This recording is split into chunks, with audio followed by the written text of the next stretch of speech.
Hello everyone, जय हिंद, वंदे मातरम सभी को।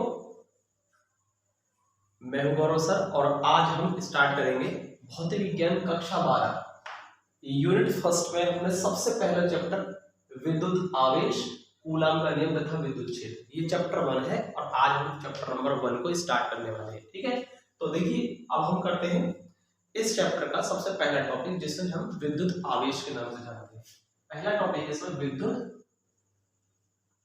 आवेश। विद्युत आवेश यानी कि इलेक्ट्रिक चार्ज।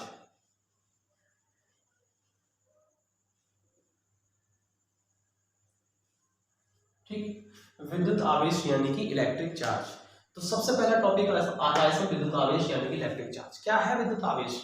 ठीक है, और इस चैप्टर को समझने के लिए सबसे पहले इसमें विद्युत आवेश को ही समझना होगा।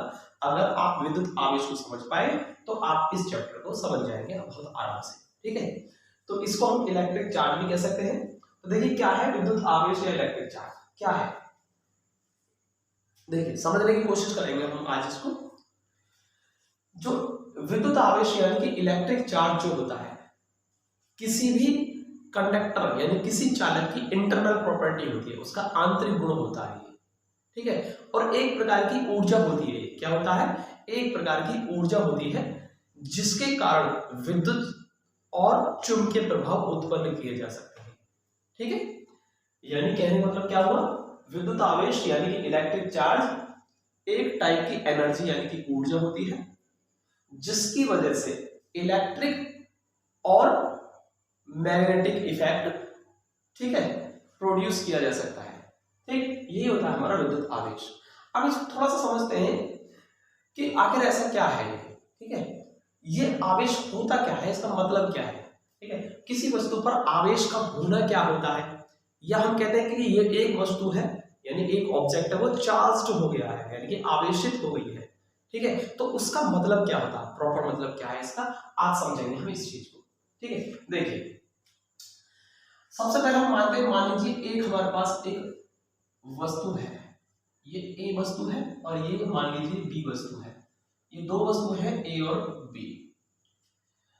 और जैसा कि हम जानते हैं केमिस्ट्री में भी हमने पढ़ रखा है कि प्रत्येक वस्तु के अंदर एटम्स होते हैं। ठीक है, परमाणु होते हैं और परमाणु में इलेक्ट्रॉन्स होते हैं, प्रोटॉन्स होते हैं, न्यूट्रॉन्स होते हैं। यानी कहने का मतलब क्या है कि हर ऑब्जेक्ट के अंदर क्या होते हैं, चार्ज होता है। इलेक्ट्रॉन प्रोटॉन पर क्या होता है, चार्ज ही तो होता है, आवेश ही तो होता है। ठीक है, तो चलिए ए और बी, देखिए जब हम ये कहते हैं कि वस्तु आवेशित हो गई है यानी चार्ज्ड हो गई है ऑब्जेक्ट, तो इसका मतलब क्या होता है। ठीक है, देखिए पहली बात तो चार्ज होता है कहीं से प्रोड्यूस नहीं होता है, ये ऑलरेडी जो ऑब्जेक्ट है यानी कि वस्तु होती है उसके अंदर होता ही होता है, क्योंकि इलेक्ट्रॉन्स होते हैं, प्रोटॉन्स होते हैं, उन पर क्या होता है, आवेश ही होता है। ठीक है, चार्ज होता है उन पर। तो इसका मतलब देखो, मान लीजिए मैंने सपोज किया इस पर 10 इलेक्ट्रॉन है, कितने नंबर ऑफ इलेक्ट्रॉन्स 10 है, तो इसमें नंबर ऑफ प्रोटॉन्स जो होंगे वो भी कितने होंगे, 10 होंगे। कि मान लीजिए ऑब्जेक्ट ए पर 10 इलेक्ट्रॉन्स है और 10 ही प्रोटॉन्स है, यानी 10 इलेक्ट्रॉन 10 ही प्रोटॉन है इस पर। और मान लीजिए दूसरा जो ऑब्जेक्ट है, सपोज इस पर इलेक्ट्रॉन्स कितने हैं, 20 है, और प्रोटॉन्स कितने हैं इस पर, 20 है। इस पर 20 ही इलेक्ट्रॉन है और 20 ही प्रोटॉन है। ठीक है, अब हम जानते हैं कि कोई भी वस्तु है अपनी प्राकृतिक अवस्था में जो होती है विद्युत उदासीन होती है। विद्युत उदासीन का मतलब क्या होता है, इलेक्ट्रॉन और प्रोटॉन दोनों पर क्या होता है, अपोजिट चार्ज होता है। इस पर नेगेटिव कर दीजिए, इस पर पॉजिटिव कर दीजिए, ऐसे माइनस का 20 प्लस का 20 हो जाएगा, मान सकते हैं हम। ठीक है, इलेक्ट्रॉन पर नेगेटिव होता है। ठीक है, चार्ज जो होता है नेगेटिव टाइप का होता है। तो इस पर दो टाइप का, देखो हमने ये लिख दिया है इस तरीके से, माइनस और प्लस लिख दिया है। तो इसका मतलब क्या है, विद्युत उदासीन हो गया। विद्युत उदासीन कितना हो गया, विद्युत उदासीन मतलब टोटल चार्ज। टोटल चार्ज यानी कुल आवेश, क्या है, कुल आवेश कितना होगा, ये हो जाएगा माइनस का 10 और प्लस के 10, ये कैंसिल क्या होगा, 0। मतलब क्या है, नेट चार्ज क्या है इस पर, नेट चार्ज कितना, नेट विद्युत आवेश कितना है इस पर, 0 है ऑब्जेक्ट ए पर। तो इसका मतलब क्या है, विद्युत उदासीन है। बट इस पर अगर इस पर देखा जाए तो 10 ही इलेक्ट्रॉन है और 10 ही प्रोटॉन है। ठीक है, ऐसे ऑब्जेक्ट बी पर देखिए, अब ऑब्जेक्ट बी में कितने हैं, 20 इलेक्ट्रॉन है, 20 ही प्रोटॉन है। तो इस पर टोटल चार्ज यानी नेट चार्ज अगर निकाला जाए तो कितना होगा, टोटल यानी नेट चार्ज कितना होगा, -20 और प्लस का 20, तो ये भी क्या होगा 0। तो नेट चार्ज क्या है, इस पर 0 होता है, ठीक है, क्योंकि -20 और ये +20 ये कैंसिल कर देंगे एक दूसरे को, यानी कि क्या हो जाएगी, वस्तु जो होती है प्राकृतिक अवस्था में विद्युत उदासीन होती है। कोई दिक्कत? चलिए अब आगे देखते हैं हम इससे। अभी तक तो हम ये देख पा रहे हैं कि वस्तु जो है वो कैसे विद्युत उदासीन है, मतलब अनचार्ज्ड, मतलब कैसी है ये, ठीक है, इस पर कोई आवेश नहीं है, ठीक है। चलिए आगे देखिए, इस पर मान लीजिए मैंने इन दोनों ऑब्जेक्ट को आपस में रगड़ना स्टार्ट कर दिया, क्या कर दिया, एक दूसरे के साथ रगड़ना, रब करना स्टार्ट कर दिया, रगड़ना स्टार्ट कर दिया। तो सपोज मैंने ये मान लिया कि इस ऑब्जेक्ट से 5 इलेक्ट्रॉन्स निकलकर इसमें चले गए, 5 इलेक्ट्रॉन निकलकर ए से बी में चले गए। जब दो ऑब्जेक्ट को आपस में रब किया जाता है यानी रगड़ा जाता है, तो इलेक्ट्रॉन एक ऑब्जेक्ट से निकलकर दूसरे ऑब्जेक्ट में चले जाते हैं। अब किस ऑब्जेक्ट से किस में जाएंगे वो डिपेंड करेगा इनके कार्यफलन पर, कार्यफलन यानी कि वर्क फंक्शन, ठीक है। तो इसे हम अगले चैप्टर में आगे चल के बताएंगे, सेकंड जो बुक स्टार्ट होगी, कि वर्क फंक्शन यानी कार्यफलन क्या होता है, ठीक है। तो उसको हम समझाएंगे आगे के चैप्टर में। फिलहाल आप ये ध्यान रखें कि जिसका कार्यफलन कम होता है उस ऑब्जेक्ट से इलेक्ट्रॉन निकलते हैं और दूसरे ऑब्जेक्ट में चले जाते हैं जिसका कार्यफलन यानी कि वर्क फंक्शन ज्यादा होता है। तो यहाँ मैंने अगर ए से बी में इलेक्ट्रॉन पहुंचाए हैं, इसका मतलब ये है कि इसका कार्यफलन यानी वर्क फंक्शन इसका कम होगा और इसका ज्यादा होगा। तो इससे निकल के इलेक्ट्रॉन इसमें चलेगा सपोज, ठीक है। तो देखिए इस पर जो चार्ज रह जाएगा वो कितना रहेगा, इस पर 10 इलेक्ट्रॉन में से 5 इलेक्ट्रॉन चले गए, तो इस पर 5 इलेक्ट्रॉन कम हो गए, तो इस पर जो इलेक्ट्रॉन बचे, नंबर ऑफ इलेक्ट्रॉन्स कितने बचे, इस पर नंबर ऑफ इलेक्ट्रॉन्स जो बचेंगे वो कितने बचेंगे, 10 में से 5 गया तो 5 रहेंगे। और प्रोटॉन्स कितने रहेंगे, इस पर 10 ही रहेंगे, क्योंकि प्रोटॉन का ट्रांसफर नहीं हुआ है, केवल इलेक्ट्रॉन्स का हुआ है, ठीक है। ऐसे इस पर देखिए, इस पर इलेक्ट्रॉन कितने थे, पहले 20 और 5 इलेक्ट्रॉन इसके ऊपर आ गए तो इलेक्ट्रॉन्स हो गए इस पर 25, और प्रोटॉन्स इस पर क्या है ऑलरेडी 20 ही रहेंगे, इसमें कोई चेंज नहीं होगा। तो देखिए इस पर नेट चार्ज क्या होगा, नेट चार्ज, तो नेट चार्ज क्या होगा, देखिए इसको हम कर सकते हैं, इसे नेगेटिव साइन के साथ ले सकते हैं, इसे पॉजिटिव साइन के साथ ले सकते हैं। तो -5 और प्लस का 10 कितना हो जाएगा, +5 मतलब 5 प्रोटॉन्स के बराबर चार्ज होगा इस पर, और इस पर कितना हो जाएगा -25 और प्लस का 20 यानी कि -5। तो ये जो -5 है इसका मतलब क्या हुआ, 5 इस पर इलेक्ट्रॉन एक्स्ट्रा है, ठीक है, और इस पर 5 इलेक्ट्रॉन्स की क्या है कमी है, 5 इलेक्ट्रॉन्स क्या है इस पर कम है, और इस पर 5 इलेक्ट्रॉन क्या है एक्स्ट्रा है, ठीक है। अब देखिए इस पर से इलेक्ट्रॉन गए तो 5 क्या है प्रोटॉन एक्स्ट्रा हो गए इसमें, भाई पहले कितने थे 10 थे, तो 5 इसमें से चले गए तो पॉजिटिव, ठीक है, यानी 5 इलेक्ट्रॉन से इसके 5 प्रोटॉन्स क्या हो जाएंगे न्यूट्रल हो जाएंगे, तो बचेंगे 5 प्रोटॉन्स का एक इफेक्ट रहेगा, तो इसमें 5 इलेक्ट्रॉन का इफेक्ट मतलब है 5 1 2 3 4 5 इस तरीके से, यानी कि प्लस के 5, ठीक है, और इस पर चार्ज आ जाएगा, ठीक है। आप देखिए इस पर देखिए 5 इलेक्ट्रॉन इस पर एक्स्ट्रा है, कैसे कि इस पर 25 इलेक्ट्रॉन है और 20 प्रोटॉन है, तो 20 प्रोटॉन से इसके 20 इलेक्ट्रॉन्स न्यूट्रल हो गए, निरावेशित हो गए, ठीक है। तो इस पर जो 5 इलेक्ट्रॉन का इफेक्ट इस पर शो हो जाएगा, यानी कि 5 नेगेटिव चार्ज आप दिखा सकते हैं, इसके 5 दिखा सकते हैं, ठीक है। तो अब देखिए इसका मतलब क्या है, वस्तु ए कैसे होगी धनावेशित हो गई और वस्तु बी जो है आपकी ऋणावेशित हो गई, मतलब जो बॉडी ए है वो कैसे होगी पॉजिटिव चार्ज हो गई और ये बी जो है वो नेगेटिवली चार्ज हो गई है, ठीक है। तो इस तरीके से किसी वस्तु पर आवेश का आना क्या है, एक ये घटना होती है जिसकी वजह से हम कह देते हैं कि वस्तु का क्या आ गया आवेश आ गया। अब ये वस्तु कहलाएगी आवेशित यानी कि चार्ज, क्या कहलाएगी आवेशित, आवेशित यानी कि चार्ज, चार्ज। तो दोनों ऑब्जेक्ट जो हो गए हमारे कैसे हो गए आवेशित हो गए यानी कि चार्ज हो गए। तो समझ में आएगा आपको तरीका क्या होता है किसी वस्तु पर आवेश का आना क्या होता है, इस चीज को आप प्रॉपर तरीके से समझ गए होंगे, ठीक है। तो देखिए यहां से भी आपको दिखाई दे रहा है कि आवेश कितने प्रकार का होता है, 2 प्रकार का होता है, चार्ज कितने टाइप का होता है, 2 टाइप का होता है, पॉजिटिव और नेगेटिव, ठीक है। तो इस चीज को हम थोड़ा सा आगे की तरफ ले चलते हैं, ओके।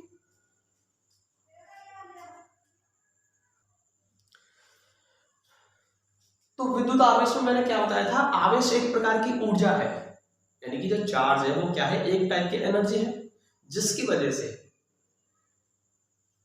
इलेक्ट्रिक और मैग्नेटिक इफेक्ट प्रोड्यूस किए जा सकते हैं, यानी कि विद्युत और चुंबकीय क्षेत्र उत्पन्न किया जा सकता है या विद्युत और चुंबकीय प्रभाव देखा जा सकता है।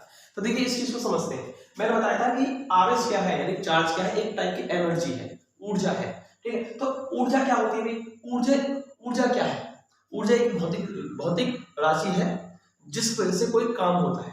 भाई ऊर्जा क्या है, ऊर्जा वह बाह्य कारक होता है जिसकी वजह से कोई कार्य यानी कि वर्क हो सकता है। तो अब देखो ये जो आवेश है ये भी क्या है, ऊर्जा है, तो इसकी वजह से तो कोई काम होना चाहिए, तो होना चाहिए। तो आप एक चीज देखें, प्रैक्टिकली देखें इस चीज को। आप एक काम करें, इसको थोड़ा सा कोई पेन ले लीजिए, ठीक है, पेन ले सकते हैं आप, और उसको सूखे बालों में रगड़ना स्टार्ट कीजिए। और आप क्या करें, एक पेपर लीजिए, छोटे छोटे टुकड़े कीजिए उसके, और टेबल पर बिछा दीजिए, और उसके बाद रगड़ने के बाद में जब आप उसके पास लेके जाएंगे तो पेपर जो पार्टिकल है यानी पेपर के टुकड़े हैं वो अट्रैक्ट होना स्टार्ट हो जाते हैं, वो इस पर चिपकने लगते हैं, ठीक है। तो ये जो हो रहा है ये क्या हो रहा है, ये वर्गित हो रहा है, ये जो अट्रैक्ट हो रहे हैं, चिपक रहे हैं कागज के टुकड़े, ठीक है, छोटे छोटे कणों को आकर्षित करने का गुण उत्पन्न हो गया है। ये क्या है, एक कार्य तो हो रहा है, वर्गित हो रहा है। तो ये जो वर्क हो रहा है किसकी वजह से हो रहा होगा, किसी न किसी ऊर्जा से हो रहा होगा। इस ऊर्जा को कहते हैं, वैसे हम क्या कहते हैं, आवेश जो कहते थे हम, यही ऊर्जा होती है। तो इसका मतलब क्या है, इस वस्तु के अंदर आवेश आ गए। तो ये आवेश किससे आए होंगे, जब हमने इसे सूखी बालू में रखा होगा तो एक वस्तु से इलेक्ट्रॉन निकल कर दूसरी वस्तु में चले होंगे, या तो बालू से निकल के इसमें आए होंगे या इसमें से निकल कर बालू में चले होंगे। जब इलेक्ट्रॉन का आदान प्रदान यानी ट्रांसफर होता है तो वहां से किसी एक वस्तु पर धनावेश और दूसरी वस्तु पर विपरीत प्रकार का आवेश यानी कि ऋणावेश उत्पन्न हो जाता है। तो यही कंडीशन है जो मैंने आपको यहाँ बताई थी, ठीक है। सेम इसी में भी प्रोसेस ये होता है और आप इसको प्रैक्टिकली भी देख सकते हैं। अब देखिए विद्युत और चुंबकीय प्रभाव कैसे उत्पन्न होगा। देखिए हम जानते हैं कि कोई एक आवेश है, ठीक है, जब आवेश विराम अवस्था में होता है, कैसा होता है, जब आवेश विराम अवस्था में होता है तो इसके चारों ओर जो होता है वो विद्युत प्रभाव होता है। कैसा होता है, विद्युत प्रभाव होता है। लेकिन जब ये गतिमान अवस्था में होता है, गतिमान अवस्था में होता है इलेक्ट्रॉन, यानी कि इलेक्ट्रॉन कह दीजिए या आवेश कह दीजिए, जब आवेश गतिमान अवस्था में होता है, ठीक है, तो विद्युत प्रभाव तो उत्पन्न करता ही करता है, साथ ही साथ चुंबकीय प्रभाव भी उत्पन्न करता है, यानी अपने चारों ओर चुंबकीय क्षेत्र भी उत्पन्न करता है, ठीक है। तो यही है विद्युत आवेश की परिभाषा। उम्मीद करता हूं आवेश के बारे में इतना आपने समझा होगा। और आवेश जो है वो एक प्रकार की कैसी है, आवेश जो है हम समझ सकते हैं, आवेश एक कैसी राशि है, अदिश राशि है। ध्यान रखना है इस चीज को, अदिश राशि। अदिश राशि मतलब क्या है समझ लेना, इसका मतलब होता है स्केलर, स्केलर क्वांटिटी है ये,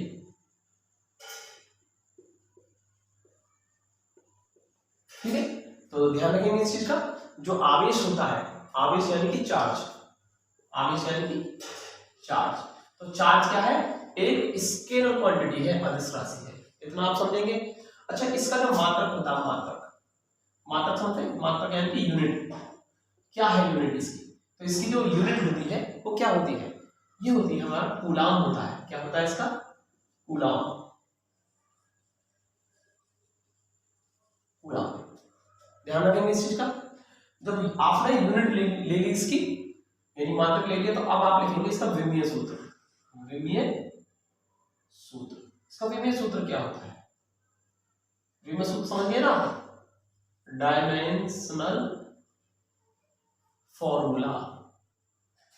क्या होता है इसका डायमेंशनल फॉर्मूला, तो इसका फॉर्मूला याद रखेंगे आप, AT होता है। कितना होता है, तो डियर स्टूडेंट्स इसका जो होता है वो क्या होता है, AT होता है, आप ध्यान रखेंगे।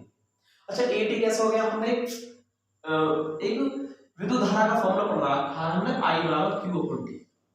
तो यहां से Q की वैल्यू निकालेंगे, Q = IT होंगे। तो यहां से अगर हम इस फॉर्मूले से अगर डायमेंशनल फॉर्मूला निकालना चाहें तो कैसे निकलेगा, तो चार्ज का क्या होगा, करंट का होता है एम्पियर, ठीक है, और ये क्या है टाइम, टी क्या है टाइम, समय, यानी इसका होगा टी। तो इस तरीके से ये AT हो जाता है, ठीक।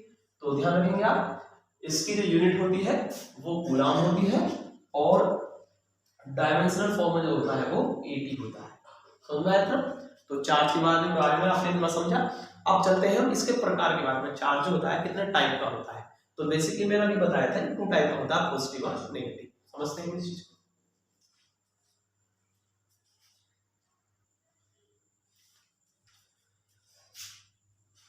अब हम देखते हैं इसमें आवेश के प्रकार, यानी कि टाइप्स ऑफ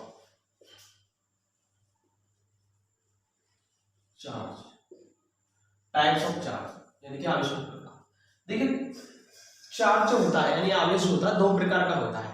कौन सा होता है? एक तो होता है धनावेश, धनावेश, और धनावेश का मतलब हो गया पॉजिटिव चार्ज, पॉजिटिव चार्ज, ठीक है। और दूसरा टाइप होता है इसका ऋणावेश, ऋणावेश यानी कि नेगेटिव चार्ज, ठीक है। समझ गया? और अभी मैंने बताया था एक पर प्लस का और एक पर माइनस का आता है आवेश, यानी कि पॉजिटिव और नेगेटिव चार्ज, ठीक है। अब पॉजिटिव चार्ज हो गया, नेगेटिव चार्ज हो गया। अब इसके कुछ और प्रॉपर्टीज के बारे में हम बात करते हैं कि अगर हम एक पॉजिटिव चार्ज के पास दूसरा पॉजिटिव चार्ज लाए तो क्या होगा। ये क्या करते हैं, देखो आवेश जो होते हैं यानी कि चार्ज होते हैं हमेशा दूसरे चार्ज पर यानी दूसरे आवेश पर क्या करते हैं, अट्रैक्शन या रिपल्जन का फोर्स लगाते हैं। क्या लगाते हैं? एक फोर्स लगाते हैं। यानी एक चार्ज आपके पास है और दूसरा चार्ज आपने इसके पास रख दिया, तो ये दोनों एक दूसरे पर कुछ फोर्स लगाते हैं। अब ये जो फोर्स हो सकता है वो 2 नेचर का होगा, क्योंकि चार्ज 2 नेचर का है। चार्ज जो है वो कैसा है? 2 नेचर का है, ठीक है। तो इसकी वजह से जो फोर्स जो लगेगा वो भी कितना होगा? 2 नेचर का होगा। कैसा? या तो होगा विद्युत बल जो इनके बीच में कार्य करता है, विद्युत बल, विद्युत बल मतलब इलेक्ट्रिक फोर्स, जो इनके बीच में इलेक्ट्रिक फोर्स वर्क करेगा वो भी 2 नेचर का होगा। पहला क्या होगा? एक होता है आकर्षण, आकर्षण का मतलब होता है अट्रैक्शन, ठीक है। दूसरा होता है, दूसरा प्रकार होता है विद्युत बल का प्रतिकर्षण, प्रतिकर्षण का मतलब हो गया रिपल्सन, रिपल्सन, ठीक है। तो 2 टाइप का हो गया, अट्रैक्शन और रिपल्सन। अब ये अट्रैक्शन कब लगता है और रिपल्सन कब लगता है, समझेंगे हम इस चीज को। देखिए अगर हमने एक पॉजिटिव चार्ज के पास दूसरा पॉजिटिव चार्ज रख दिया, यानी कहने का मतलब क्या हुआ, एक चार्ज के पास दूसरा चार्ज रख दिया पॉजिटिव पॉजिटिव में, यानी दोनों कैसे हैं, इनको बोल सकते हैं लाइक चार्ज। क्या बोलते हैं? Like charge. और लाइक चार्ज को हिंदी में बोलते हैं सजातीय, सजातीय आवेश, ठीक है। यानी जब हम 2 सजातीय आवेशों को यानी कि लाइक चार्ज को जब हम पास पास ले जाते हैं, यानी एक धनावेश हो दूसरा भी धनावेश हो, यानी एक पॉजिटिव चार्ज और दूसरा पॉजिटिव चार्ज, जब आप इनको पास पास में रख देंगे और स्वतंत्र रूप से जब आप उन्हें छोड़ देंगे तो ये अपना आप दूर हो जाएंगे। आप पास रखोगे ये अपना आप दूर चले जाएंगे। इसका मतलब क्या है? दूर दूर जा रहे हैं, और दूर दूर जाने को बोलते हैं प्रतिकर्षण। तो ये क्या करते हैं? सदैव एक दूसरे को प्रतिकर्षण यानी कि रिपल्जन का फोर्स लगाते हैं एक दूसरे को। तो जरूरी नहीं है लाइक चार्ज में आपके दोनों पॉजिटिव हो, दोनों नेगेटिव नेगेटिव भी हो सकते हैं, दोनों नेगेटिव नेगेटिव भी हो सकते हैं। तो अगर एक ऋणावेश है और दूसरा ऋणावेश यानी कि एक नेगेटिव और दूसरा नेगेटिव चार्ज है, उनको भी आप पास पास रखेंगे तो एक दूसरे को क्या करेंगे? दूर चले जाएंगे, एक दूसरे दूर चले जाएंगे, मतलब रिपल्जन का फोर्स लगाएंगे, ठीक है। तो कहने का मतलब क्या हुआ? लाइक चार्ज, लाइक चार्ज यानी सजातीय आवेश, मतलब एक जैसे नेचर के, यानी या तो दोनों प्लस प्लस हो या दोनों माइनस माइनस चार्ज हो, तो एक दूसरे को हमेशा रिपेल करते हैं। अब इसका उल्टा लेते हैं unlike charge. 2 unlike charge, unlike का मतलब हो गया विजातीय, हिंदी में बोलते हैं इनको विजातीय आवेश। अनलाइक चार्ज तो विजातीय आवेश। अब इसका क्या होगा? मतलब क्या होगा? विजातीय यानी कि अनलाइक, अनलाइक और विजातीय का मतलब हो गया अलग अलग नेचर की। अलग अलग नेचर के कैसे? एक पॉजिटिव हो और दूसरा नेगेटिव हो, या तो पहला पॉजिटिव हो और दूसरा नेगेटिव हो, या ऐसा हो सकता है पहला नेगेटिव हो दूसरा पॉजिटिव हो। कहने का दोनों पेयर में से एक कैसा होगा? पॉजिटिव टाइप का होगा और एक नेगेटिव टाइप का होगा। तो अगर इस तरीके से मिलते हैं आपको पेयर, तो ये विजातीय यानी कि अनलाइक चार्ज का एग्जांपल हो गया। तो जब दो अनलाइक चार्ज आपस में रखे जाते हैं, कुछ दूरी पर रखे जाते हैं, कुछ डिस्टेंस पर अगर रहते हैं, तो एक दूसरे के पास आ जाते हैं, मतलब एक दूसरे को अट्रैक्ट कर लेते हैं। ये इसके पास चला जाएगा और ये इसके पास आ जाएगा, और दोनों एक दूसरे के पास चले जाएंगे खिसक करके।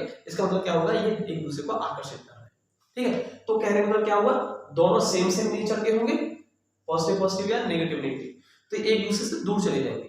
और जब एक पॉजिटिव एक नेगेटिव यानी अलग अलग नेचर के चार्ज हैं, तो उनको थोड़ा सा आप डिस्टेंस पर रख दोगे ना, तो वो आपस में फिर से क्या आ जाएंगे, आप दूर रखेंगे और वो पास पास चले जाएंगे खींच करके। तो इसका मतलब क्या है, ये अट्रैक्ट करेंगे। तो इतना समझ आया आपको। तो दो चार्ज कब अट्रैक्ट करते हैं और कब रिपेल करते हैं, ये मैंने आपको यहाँ बता दिया है। तो आप उम्मीद करता हूँ तो समझ में आ गया होगा। ठीक है,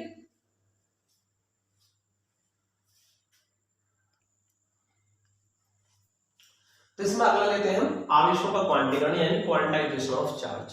तो क्वांटाइजेशन ऑफ इलेक्ट्रिक चार्ज क्या होता है, ये भी एक तरीके से अगर देखा जाए तो इलेक्ट्रिक चार्ज की एक प्रॉपर्टी होती है ये भी। ठीक है, इसका मतलब क्या है, मान लीजिए हमारे पास एक ऑब्जेक्ट है, ये एक बॉडी है, एक वस्तु है।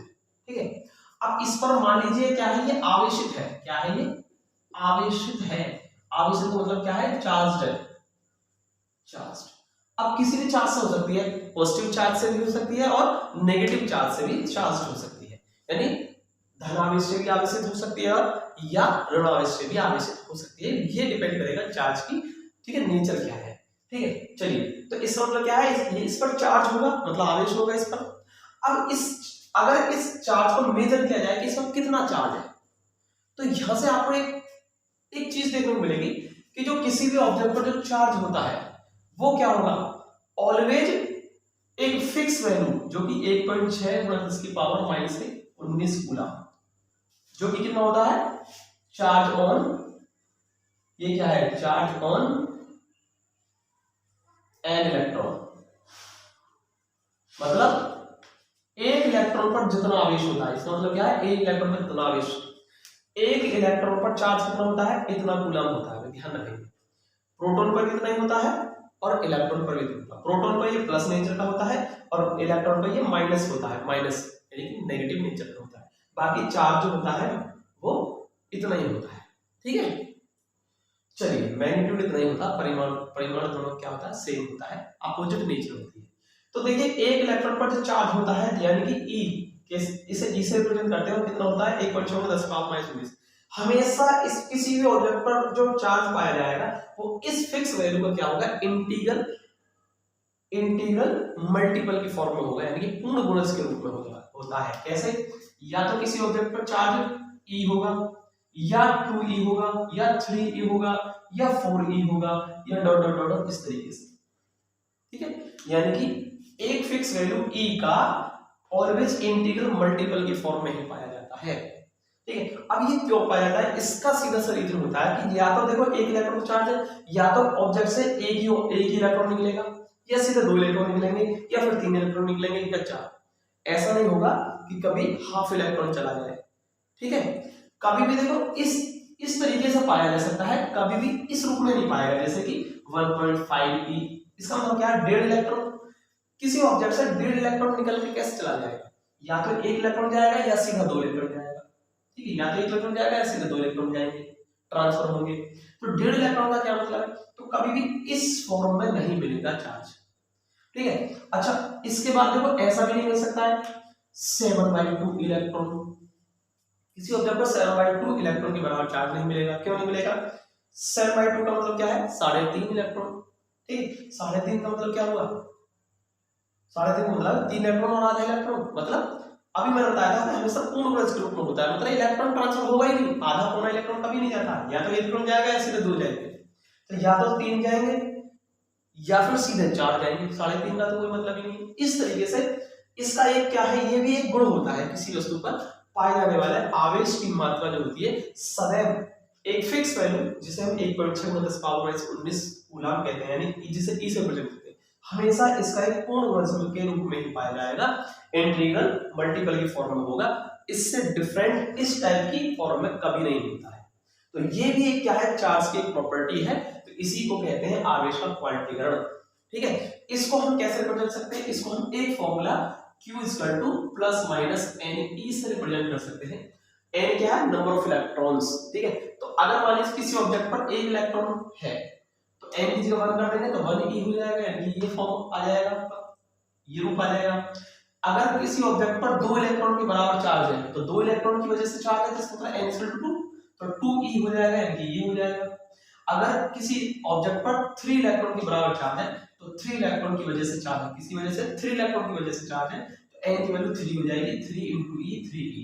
और प्लस माइनस का मतलब क्या है, ये चार्ज जो होता है हमारा वो दोनों नेचर का हो सकता है, पॉजिटिव भी और नेगेटिव नेचर का भी हो सकता है, ठीक है। तो हम इस फॉर्मूले से रिप्रेजेंट करते हैं। तो क्वांटाइजेशन ऑफ इलेक्ट्रिक चार्ज में एक आपको फॉर्मूला मिलेगा q = +- n, वेयर n क्या हो सकता है, वेयर यानी जहां n क्या है, n है 1 2 3 4 या डॉट डॉट डॉट, कुछ भी हो सकता है, n क्या है, नंबर ऑफ इलेक्ट्रॉन्स, ठीक है। तो ये चार्ज की प्रॉपर्टी खत्म, ये चार्ज आपने समझ लिया होगा इस वीडियो में।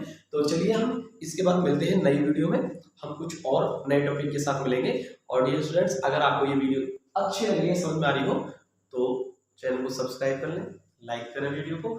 और आपके जो इंटर क्लास के जो काफी सारे स्टूडेंट होते हैं और भी अदर स्कूल के होते हैं, उनके पास ये वीडियो शेयर कर दिया करें, ठीक है। तो मिलते हैं अगले वीडियो में। जय हिंद, वंदे मातरम।